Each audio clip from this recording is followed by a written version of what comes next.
कुछ सवालों की तरफ दर्शक काफी देर से आपका इंतजार कर रहे थे सर। फिजिक्स वाला को लेकर के क्वेश्चन आया है शुभम जी का, कह रहे हैं कि इन्होंने इन्वेस्टमेंट पर्पज से यहाँ पर लिया हुआ था। क्वांटिटी आप देख लीजिए, 10,000 शेयर ले रखे 113 के लेवल पर। किस टाइम तक होल्ड करूं इनका सवाल?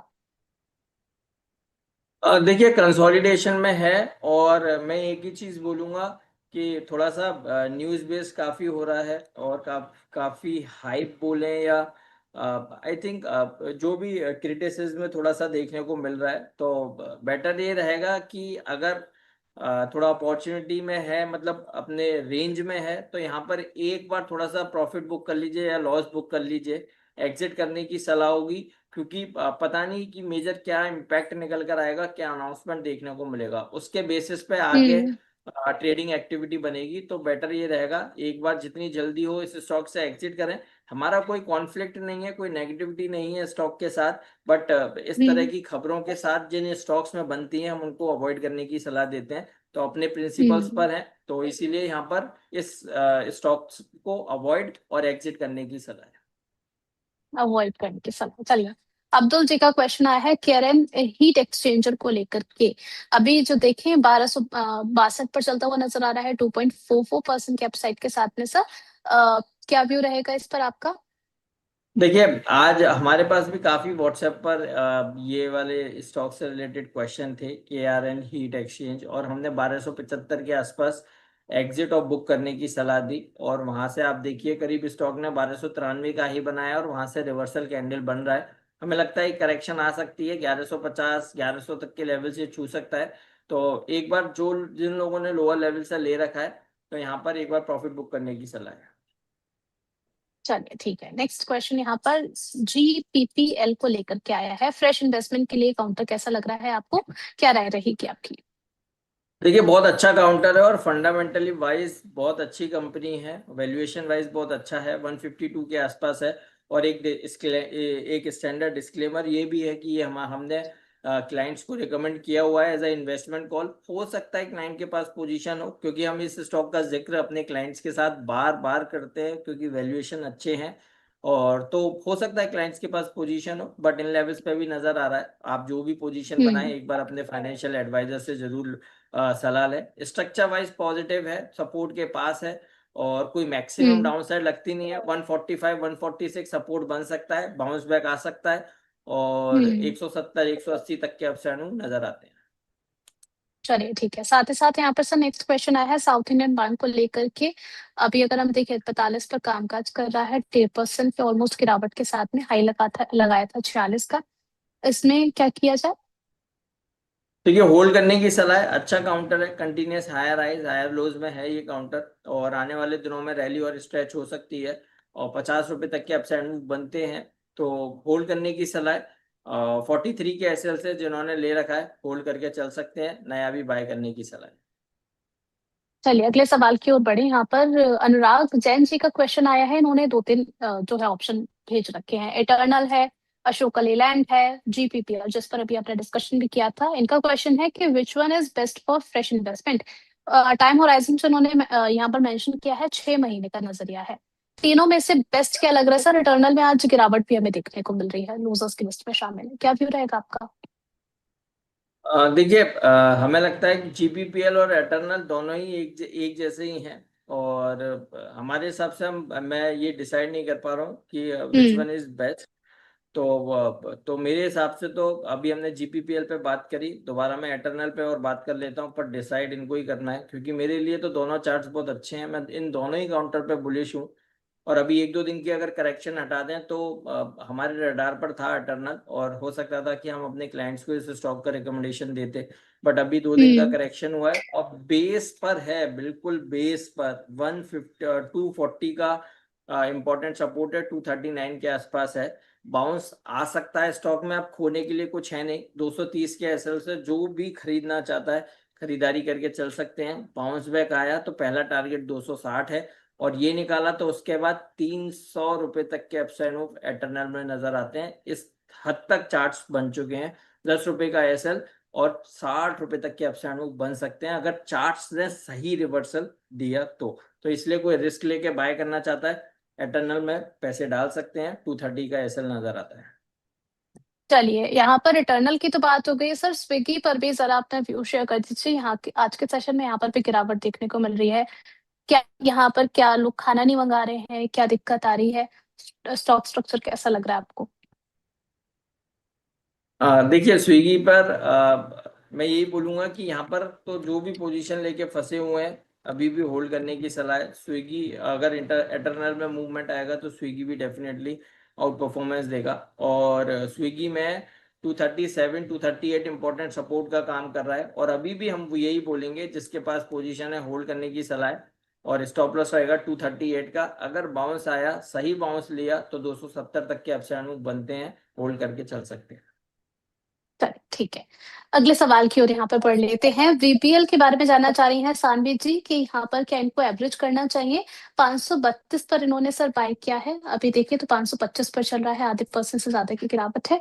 क्या सलाह रहेगी आपकी? मैम आप देखिए 532 की चीज 526 हम्म। रुपए चल रही है। 6 रुपए में कोई एवरेज करता है क्या? जब तक क्वांटिटी आपकी बहुत बड़ी ना हो। अगर आपने एक नॉर्मल क्वांटिटी ली है, एवरेज की पोजीशन एवरेज करने की हम तब सोचते हैं जब स्टॉक 5%, 7%, 10% गिर गया है, उसके बाद हम एवरेज करने की सोचते हैं। इसका मतलब अगर जो 6 रुपए पर एवरेज करने की सोच रहा है, इनका टाइम होराइजिंग और इनका ट्रेडिंग स्टाइल बहुत छोटे टाइम फ्रेम का है कि यहाँ पर सोच रहे हैं मैं 3 रुपए 4 रुपए का जो लॉस हो रहा है 6 रुपए का, वो यहाँ पर एवरेज करके जैसे ही एक बाउंस हम्म। आएगा ये निकल जाएंगे। तो इतना रिस्क लेने की जरूरत नहीं है। सबसे बड़ा सजेशन आपके लिए यही है, जो भी क्वांटिटी ली है आपने 100 200 500 1000, भैया उसको ही संभाल के चलिए। वैसे ही 5 6 7 रुपए का बाउंस बैक कभी भी आ सकता है। अच्छी कंपनी है, एवरेज करने की सलाह नहीं है। एवरेज करते हैं तब जब 5% 10% स्टॉक में करेक्शन आती है। अभी आप होल्ड करके अच्छा। चल सकते हैं। अच्छा, इन्होंने आगे मेंशन भी किया है कि व्यू जो है वो लॉन्ग टर्म इन्वेस्टमेंट का है। चलिए ठीक है, तो चलने की सलाह दी गई। इसके मैडम साथ में long term NTPC. Investment, long long term का व्यू है। 6 रुपए पर सजेशन, 6 रुपए पर एवरेज नहीं करते हैं, ये मेरा सजेशन है। ये मैं आपको सिखा रहा हूँ कि एवरेज करने की सलाह तब होती है आपको। मतलब जो लोग भी हमें देख रहे हैं वो ये सीखें, एवरेज हम तब करते हैं क्वालिटी स्टॉक है, अच्छी कंपनी है और कहीं भी कोई फंडामेंटल्स में कोई भी चेंजेस नहीं हुए हम्म। हैं, लेकिन मार्केट की करेक्शन में स्टॉक ने करेक्शन लिया है, तब वहां से एवरेज करने की सोचते हैं। हम एवरेज ऐसा नहीं करते कि जी स्टॉक लिया और हम गलत हो गए तो जी एवरेज कर लेंगे, उससे कोई फायदा नहीं है। बेटर या लॉस बुक करके निकल जाइए। क्वालिटी स्टॉक हम्म। है, अच्छा है, मार्केट की करेक्शन में करेक्शन लिया लेकिन फंडामेंटल्स आज भी वैसे ही है, तब हम एवरेज करते हैं। तो वीबीएल आपको एवरेज नहीं करना है, लॉन्ग टर्म का व्यू है, होल्ड करके चलिए। चलिए, अगला सवाल इनका सर एनटीपीसी पर है। इन्होंने 148 पर बाय किया था, अभी चल रहा है 351। होल्ड तो करके चले इनको लंबे समय के सजेशन, लिए? मैम मुझे तो लगता नहीं इनको सजेशन की जरूरत है। जब 148 पे लिया, 348 पर। सर 148 इन्होंने मेंशन किया है। देखिए 148 वाली चीज 350 हो गई, तो इनको अब तो हम्म। किसी भी तरह से किसी सजेशन की जरूरत ही नहीं है। ये ऑलरेडी प्रॉफिट में है और एनटीपीसी में कुछ भी हो जाए, अब दोबारा तो हमें लगता नहीं है कि ये 148 के लेवल जब तक हम स्टॉक मार्केट में है दोबारा कभी देखने को मिलेंगे। तो इनको तो होल्ड करने हम्म। की सलाह है। या तो 348 होगा तब इन्होंने व्यू मांगा है, अदरवाइज 148 वाले को तो टेंशन वाली कोई बात ही नहीं है। इनको तो ये करना है कि अभी जैसे 350 चल रहा है तो 335 या 330 का एसएल रखना है। अब ये 350 हम्म। से सपोज 380 हो जाएगा जिस भी रैली में, तो जो 330 वाला जो स्टॉप लॉस है वो उठा के 350 कर दें। इसका मतलब हर रैली में ट्रेलिंग स्टॉप लॉस करते जाएं, मार्केट की रैली, स्टॉक की रैली को एंजॉय करके चल सकते हैं। चलिए, दीपक जी कह रहे हैं कि आईटीसी होटल में इनको जो है 15% का लॉस झेल रहे हैं ये।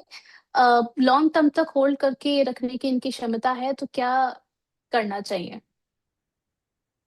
देखिए आईटीसी होटल, यहाँ पर आप एवरेज करके चल सकते हैं। तो जो क्वेश्चन एवरेजिंग के लिए था वीबीएल वाला, वो यहाँ फिट होता है। 15% लॉस है, अच्छा स्टॉक है, मार्केट की रैली में पार्टिसिपेट करता है, लेकिन अभी जो करेक्शन है उसमें फंसा हुआ है क्योंकि अनसर्टेनिटी है। हम्म। अनसर्टेनिटी में ट्रेवल टूरिज्म वाले स्टॉक्स थोड़ा सा दब जाते हैं। तो उसी तरह की मार हम्म। ये काउंटर फेस कर रहा है। बट ओवरऑल ठीक है। तो यहाँ पर थोड़ा सा आप कॉस्ट को एवरेज करके चल सकते हैं। कोई भी बाउंस बैक आया तो उस बाउंस बैक में 162 165 के तो लेवल बनते हैं। तो यहाँ पर हम आईटीसी होटल में कॉस्ट को एवरेज करने की सलाह दे रहे हैं। छोटा सा स्टॉप लॉस है 142 के एसएल से एवरेज कर सकते हैं, जो पोजीशन है होल्ड करने की सलाह है।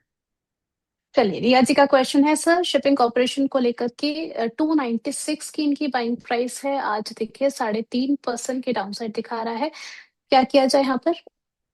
मैम बहुत स्ट्रिक्ट एसएल है, बहुत ज्यादा ही स्ट्रिक्ट एसएल है, दैट इज 282, और जो अभी 287 पर ट्रेड हो रहा है, क्योंकि 282 का ब्रेकडाउन होगा तो स्टॉक में head and shoulder pattern daily charts पे बन जाएगा, वो उसकी नेक लाइन का ब्रेकडाउन हो जाएगा, और ब्रेकडाउन हुआ तो पहला ही टारगेट वहां से 240 का बनेगा।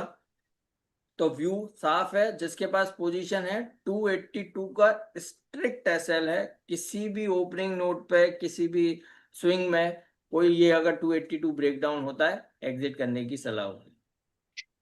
चलिए मोदित सर, आप वैसे तो इन सब पर ज्यादा अपना रिकमेंडेशन शेयर करते नहीं हैं। यस बैंक को लेकर के इनका क्वेश्चन आया है, 500 शेयर्स है इनके पास में, क्या किया जाए यहाँ पर और ऐड कर सकते हैं? मैम देखिए, मेरा प्राइस को लेकर कभी भी कोई कॉन्फ्लिक्ट नहीं रहा, कोई मेरा मतलब ऐसा नहीं रहा कि मैं ऐसे स्टॉक को रिकमेंडेशन नहीं देता हूँ। और डिस्क्लेमर दूंगा, ये स्टॉक हमने अपने प्रीमियम क्लाइंट्स को रिकमेंड किया हुआ है, तो 100% वहां पर पोजीशन है, और हमने 30 रुपए के टारगेट्स हो जाए हैं, 3 महीने के नजरिए से ये रिकमेंडेशन दिया हुआ है।